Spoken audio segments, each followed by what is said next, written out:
Jesus, a Pilgrimage by James Martin S.J. Chapter 14, Gerasa.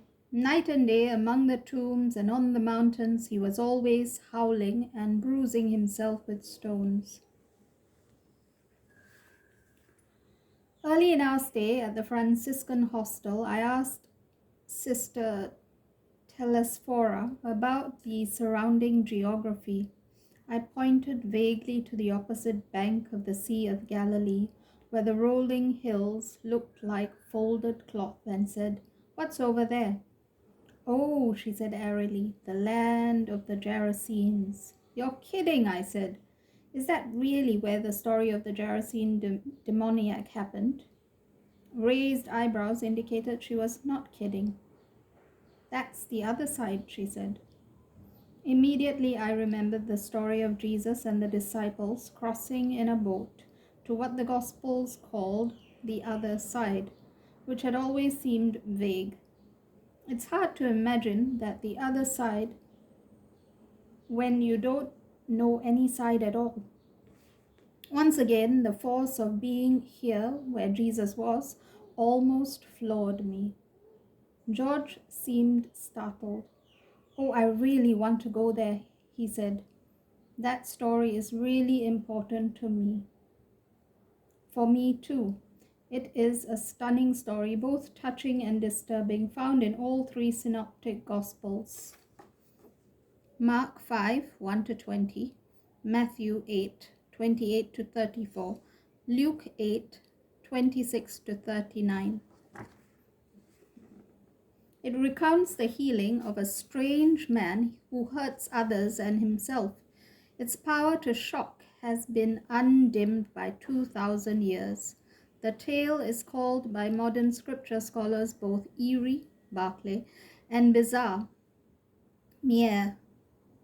Matthew, Mark, and Luke place the tale immediately after the stilling of the storm. Jesus and the disciples have sailed to the other side of the Sea of Galilee, to the country of the Gerasenes, according to Mark.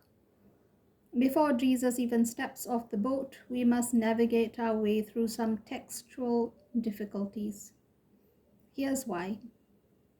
Other ancient copies of the Gospels speak of the land of the Gadarenes, and still others, Gergasians. This is a hotly disputed phrase because the name does not correlate with the most likely site.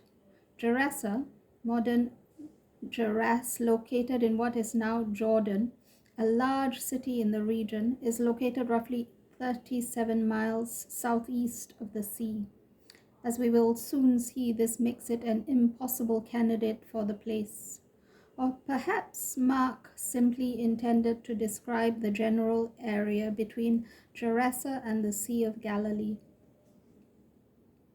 But although Mark may have gotten the name of the town wrong, he is clear about the importance of the general location. Jesus is setting foot for the first time in pagan territory. Immediately, says Mark, as Jesus is still disembarking, a possessed man confronts him. The man, who has been living in the tombs that were cut into the limestone rock of the nearby mountainside, is possessed by an unclean spirit. Later, Mark refers to him as daimonizomenon, or demon-possessed man. Living in burial sites was, according to rabbinic literature, a sign of madness. Interestingly, the word tomb is mentioned 3 times in only a few sentences, setting up Jesus' conflict not only with a demoniac, but in a sense with death. The madman possesses terrifying physical strength. No one could resist him anymore, even with a chain, restrain him anymore, even with a chain, for he had often been restrained with shackles and chains, but the chains he wrenched apart and the shackles he broke in pieces, and no one had the strength to subdue him. Donahue and Harrington point out that the Greek proliferation of negatives, literally no one, not even with a chain, was ever able to bind him, heightens the coming conflict with Jesus. That is, Jesus is about to do something that no one else can do, no one ever. There comes an achingly poignant description. Night and day among the tombs and on the mountains he was always howling and bruising himself with stones. It is easy to hear in this story echoes of people we know who seem intent on harming themselves, and indeed anyone who engages in self-destructive behavior through addictions, compulsions, or habits. Probably the man desperately wanted to be free of these demons, but had no idea how to free himself. He cries, krazon, to shriek. Are those not just of a frightening man, but of a frightened man? The man rushes up to Jesus in what must have been a terrifying scene, clambering down from the dusty mountainside, probably falling headlong, terrifying the disciples and onlookers. If this occurred shortly after the storm at sea, it would have happened as night was falling, or even in the dead of night. As Barclay notes, the story becomes all the more weird and frightening when it is seen as happening in the shadows of the night. The disciples, still recovering from Jesus' rebuke of the storm, have stepped onto unfamiliar ground in the dark and are now confronted by a dangerous, violent, probably lethal figure. Then, touchingly, the crazed man prostrates himself before Jesus in a gesture of worship or respect. It seems to be the man who does this, not the demons. The poor man knows he is powerless to heal himself and hurls himself before Jesus. But then the demon spits out his threat to Jesus, crying out again in a loud voice, "What have you to do with me, Jesus, Son of the Most High God? I adjure you by God, do not torment me." It is the same furious cry, nearly word for word, that Jesus first heard from the possessed man in the synagogue at Capharnaum. Ti hemin kai soi Jesu. What have you to do with us? And he, here, Ti emoi kai soi Jesu. And Jesus' first exorcism on Gentile soil will mirror that in the Jewish synagogue. His power is equal in both settings. And as in the synagogue, the demon already knows the messianic secret. The demon identifies Jesus, even though the disciples failed to grasp this in the multiplication of the loaves and fishes and at the stilling of the storm. The possessed man's conflicted behavior points to a deeply divided self. He prostrates himself before Jesus, but then screams at him. He asks Jesus to swear by God that he won't be tortured, even as he is possessed by demons. The most succinct description comes from Donahue and Harrington. The words of the demoniac show the inner division and turmoil he suffers. Why has the demon said these things to Jesus? Mark tells us that Jesus had already said to the demon, "Come out of the man," prompting the demon's response. When Jesus addressed the demon again, directly asking, "What is your name?" in the ancient Near East, names held great significance and power.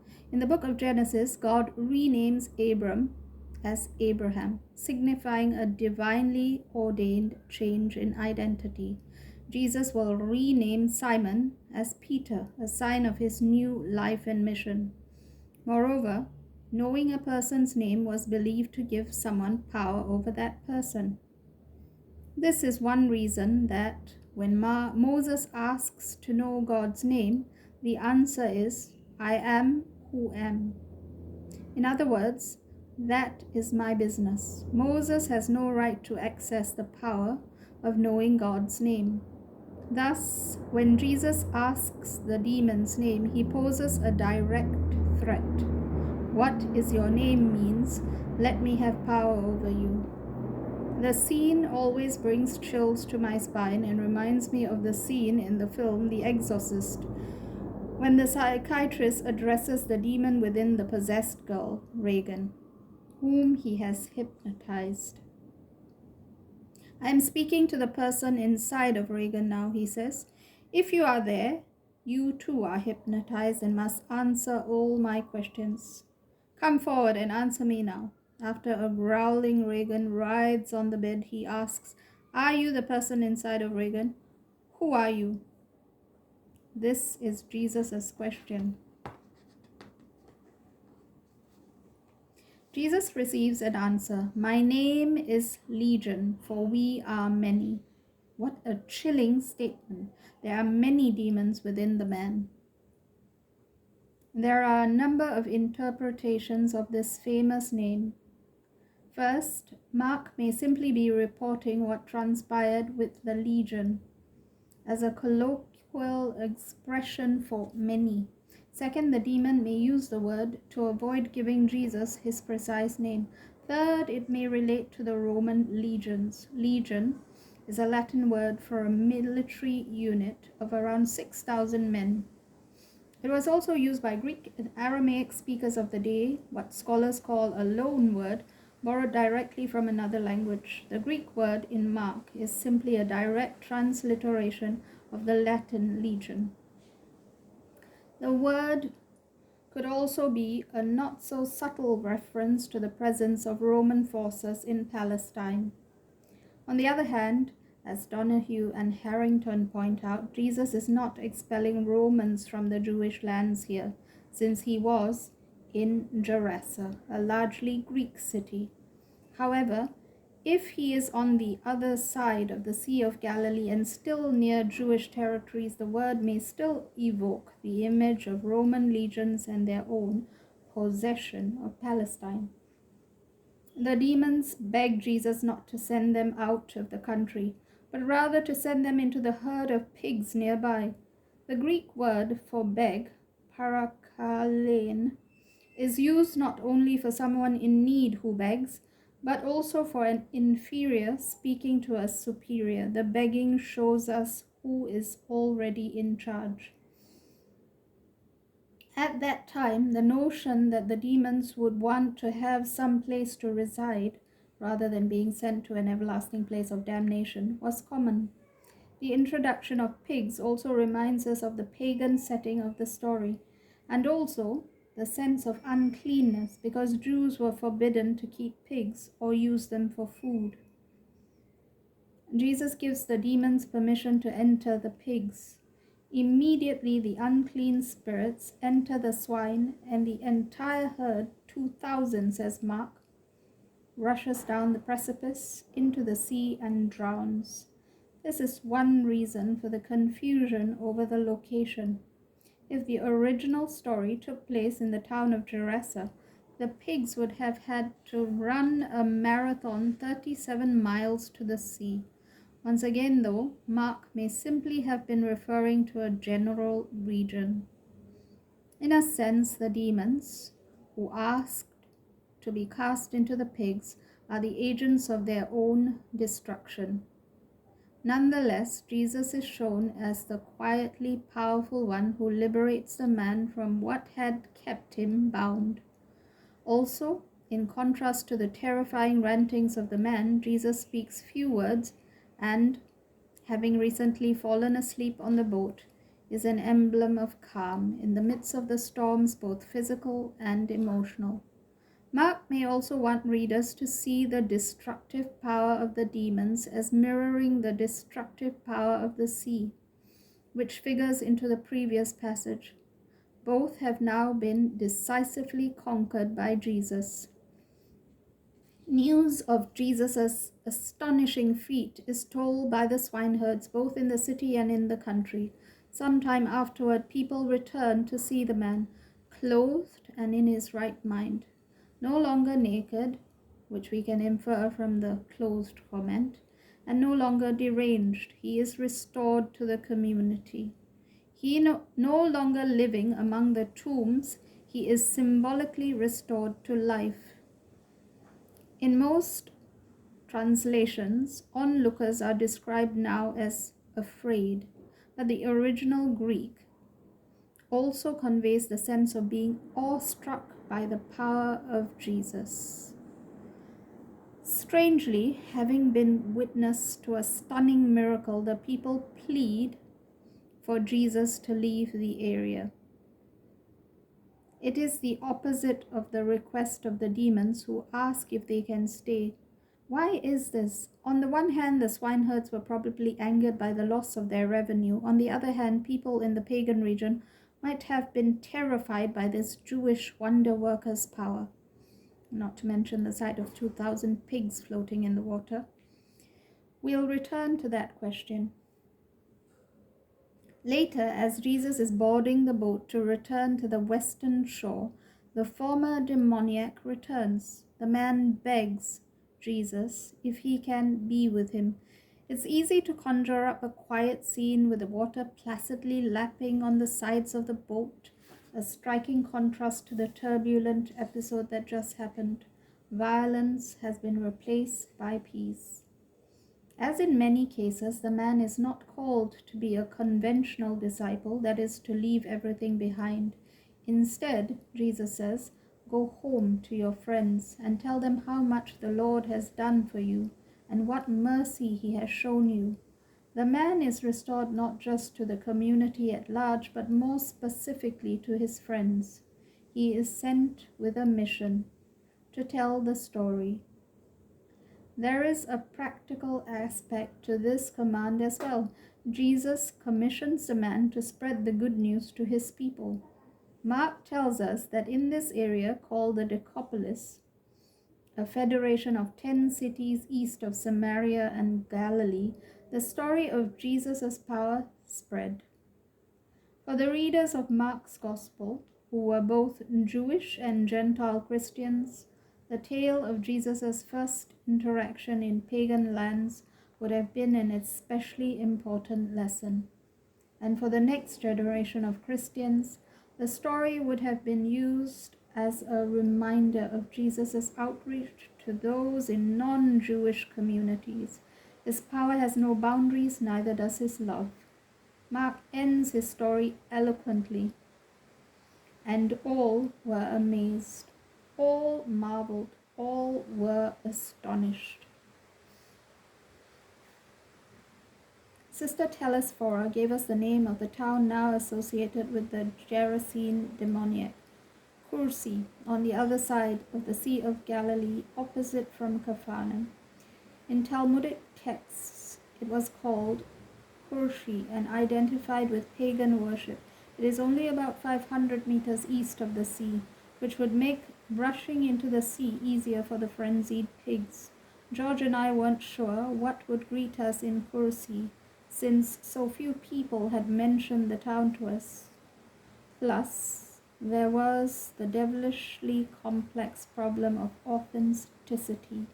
As I mentioned, like other scholars, Murphy O'Connor points out that the 3 different names of the place, the land of the Gerasenes, Ranes, and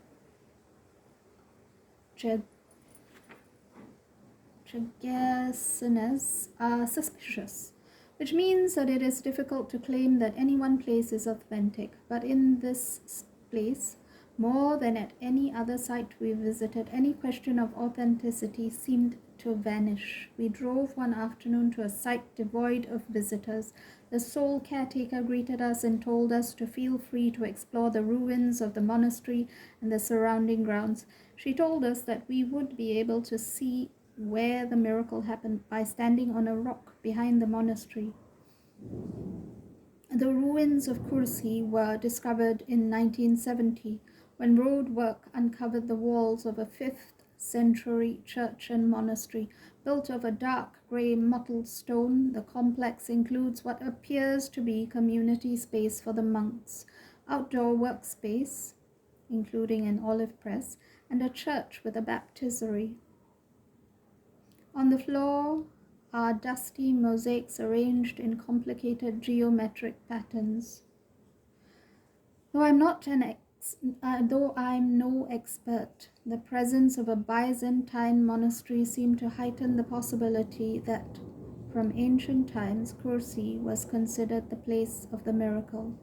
Later, I checked Murphy O'Connor and he confirmed my hunch. The Byzantine date of the material suggests that this was identified as the precise site of the gospel miracle. I was pleased that the expert agreed with me. We wandered around the monastic ruins and examined the mosaics. I wondered aloud where the view of the famous hillside would be. But as we exited the site, the hills immediately loomed up, so close it seemed that we could almost touch them. The dusty brown hillsides were dotted with trees and low bushes, and higher up, easily seen with the naked eye, were the caves or tombs that pockmarked the landscape, just like I pictured it, said George. Scholarly controversies aside, everything fit. The topography lent itself to the gospel story. The tombs were far enough up the mountainside that the poor man would have felt a sense of distance and isolation.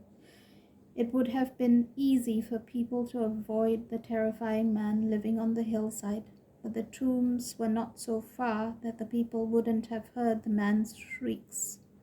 I could picture the pigs rooting around on gentle slopes, and it was easy to visualize the herd rushing into the sea. The sea level was higher in antiquity. Modern-day irrigation had caused a drop in the level, and so the distance between the scrubby hillside and the shoreline would have been shorter than it is today. The wind blew strongly while we stood there in silence, the only pilgrims. All at once I could see in my mind's eye and almost hear the thundering herd rushing headlong to the sea. George and I stood there for some time. A rickety metal staircase attached to the side of the mountain allowed visitors to go closer to the tombs. I knew that the story meant a great deal to George, so I withdrew to allow him to pray in the mountains and near the tombs. Who hasn't felt like the demoniac at some point? In fact, as I was writing this book, I reviewed the journals I kept during my annual retreats to refresh my memory of experiences in meditating on certain gospel passages. And on the first page of the first journal, begun only a few months after entering the novitiate, I scribbled some notes about my demons. At age 28, I was just beginning to explore my interior life in earnest and to understand how God was trying to free me. I still have many demons lurking in me. Despite God's best efforts, fear, anxiety, and worry still hide within me and make their appearance at very inopportune times, like the beginning of a retreat. Unfortunately, all of them are very real. Fear of getting sick, anxiety over what would happen if I did get sick, in general, worrying. At the time, I was consumed with worry over an upcoming stay in Kingston, Jamaica, where I would work among the poor as part of my Jesuit training. Never having spent time in the developing world, I was terrified of contracting some rare illness. These were my demons at the time, and I begged God to rid me of them. At various points early in my Jesuit training, I grew so frustrated with the things that so obviously kept me bound, kept me unfree, that I would lie on the floor asking God to rid me of my demons. It sounds overwrought, but I was growing increasingly aware of the unhealthy parts of my personality that made me into a fearful and anxious person. I would beg Jesus to heal me now. Lying on the floor, I would wait for instantaneous healing, like that received by the Gerasene demoniac. It was easy for me to feel like the demoniac, and I could hear his cries in my own. It is also easy to see signs of demons in others, particularly those who engage in long term, sometimes lifelong, destructive behavior. I have several friends who have been alcoholics, overeaters, and addicted to drugs. A few friends have faced long term emotional problems. They aren't evil, of course, but all of them longed to be freed from their demons. In their own ways, they cried out in pain, not so differently from the demoniac centuries ago. The gospel story suggests that some of the possessed man's friends and family may have tried to help him. Perhaps the chains were used not so much to prevent him from harming others as from harming himself. Generally, in the New Testament, those close to possessed persons tried to seek healing for them. But some of his family and friends, and others in the land of the Gerasenes who did not know him, probably avoided the terrifying man, compounding his sense of isolation. It is often the same in our lives. Self-destructive behavior can be frightening, and people withdraw out of fear of being harmed. They also withdraw because they are afraid that of what someone else's torment might reveal about their own lives. Many of us would prefer not to recognize that we too contain a legion of demons that seems to have power over us, so we avoid the people on those mountainsides. It is likewise frightening to confront our own powerlessness. How painful it is to see someone you love harm himself or herself. How much we want liberation for the person, but how important we often feel when we try to help them, when we look for some way in which to heal them. In the story of the Gerasene demoniac, the man's family and friends seem far away. Unlike in other situations, there is no mother or father to beg Jesus for healing. There is no group of friends to carry the man to Jesus' house and lower him through the roof. Perhaps the demoniac's friends have stopped attempting to help him after many years of trying in vain. Or perhaps they are like people today who, in the interest of self-preservation, pull away from the person who is bent on self-destruction. A man who is father to several children may want to help his troubled brother, but his first responsibility is to the welfare of his own children. So he withdraws from his brother and his demons. This is understandable. Often families and friends are encouraged by professional counselors to pull away from toxic personalities. In some cases, this may be the only way that the family and friends can maintain their own mental health. The friends and family of the Gerasene demoniac probably tried various methods of healing. They may have already taken him to exorcists, but nothing worked, and now the man was left alone. No one had the strength to subdue him also means no one could help him. Maybe that's why he has become so self-destructive, bruising himself with stones. Others reject him, so he rejects himself further. The man's physical strength is also an indicator of the implacability, the persistence, and the rootedness of the demoniac presence. As in the gospel story, only God has the power to liberate fully. And as in the gospel story, we need to name our own demons. We need to say, I am vain, or I am greedy, or I have this addiction, in order to open ourselves to healing. Naming or acknowledging our sinful patterns is the first step to healing. In my own life, I began to be freed from my demons after years of retreats, spiritual direction, psychotherapy, conversations with friends, hard work, and grace. Of course, I'm not fully free. My gradual healing has not been as dramatic nor as complete as the healing of the Gerasene demoniac. But Jesus, the liberator, always calls us to new life, to come out of our tombs. Such healing is often performed with great calm. Often I see Jesus' calm response to the loud, even violent behavior of the man reflected in the eyes of the best spiritual directors. When I have spat out my worst demons in their presence, they have reacted with that same imperturbable calm. The calm itself is a kind of healing. Still, it's hard to seek out healing. The turmoil that we see in the man, the divided heart that we witness, parallels our being torn between not wanting to spend another moment with our demons and fearing the means by which we might be healed. What would I have to do to be healed? Will it be painful? Yet if we take a chance, emerge from our tombs, prostrate ourselves before God, not in a subservient way, but in a way that acknowledges God to be our higher power, and ask for healing, God can free us. God's healing power is also frightening. Sometimes we act like the swineherds of the region. Rather than desiring to be with the one who heals, we ask him to leave. Now, on a literal level, the swineherds may simply have been infuriated by the death of their pigs. Jesus had just made it more difficult for them to earn a living. But on an allegorical level, the swineherds represent all those who fear change, even for the good. They stand for all those who fear leaving the tombs.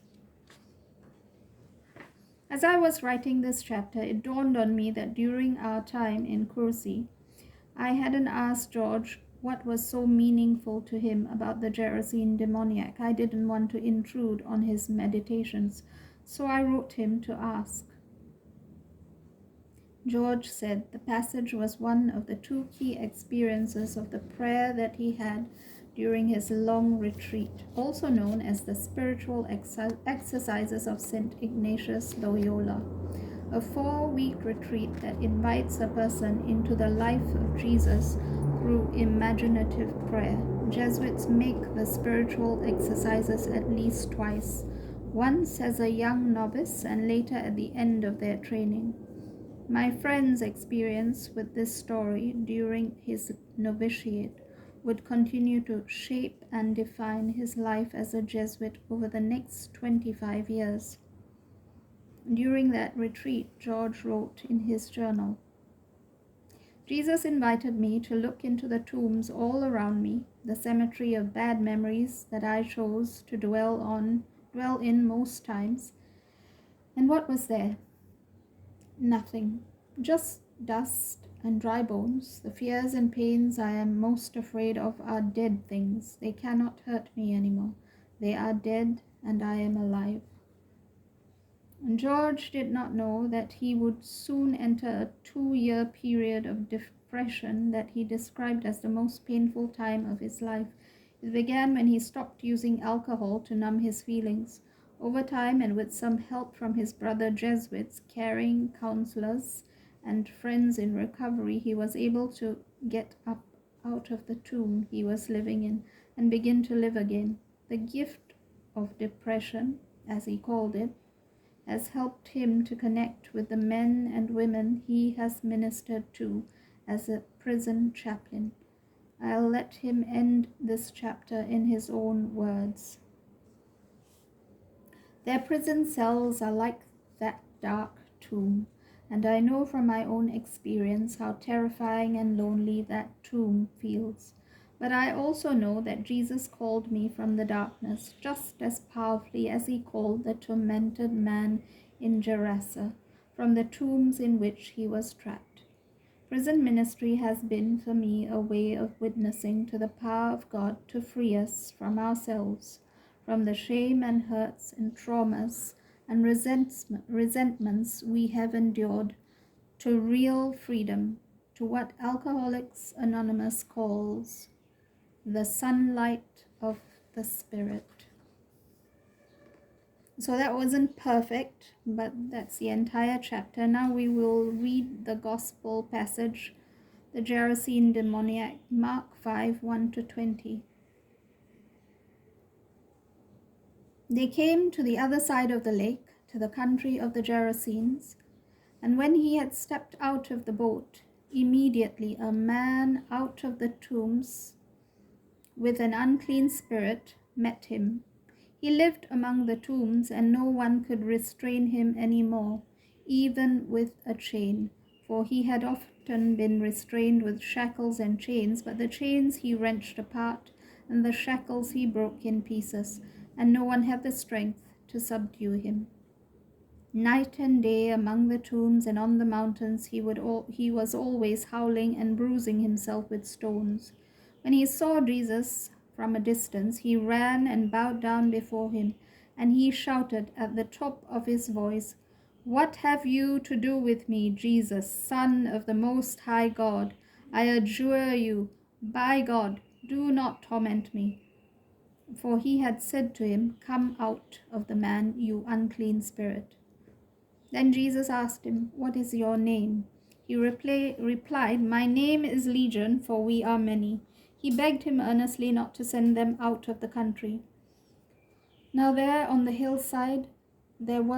hillside a great herd of swine feeding. And the unclean spirits begged him, "Send us into the swine, let us enter them." So he gave them permission, and the unclean spirits came out and entered the swine. And the herd, numbering about 2,000, rushed down the steep bank into the lake and was drowned in the lake. The swineherds ran off and told it in the city and in the country. Then people came to see what it was that had happened. They came to Jesus and saw the demoniac sitting there, clothed and in his right mind, the very man who had had the legion, and they were afraid. Those who had seen what had happened to the demoniac and to the swine reported it. Then they began to beg Jesus to leave their neighborhood. As he was getting into the boat, the man who had been possessed by demons begged him that he might be with him.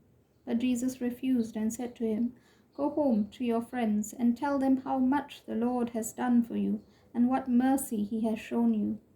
And he went away and began to proclaim in the Decapolis how much Jesus had done for him, and everyone was amazed.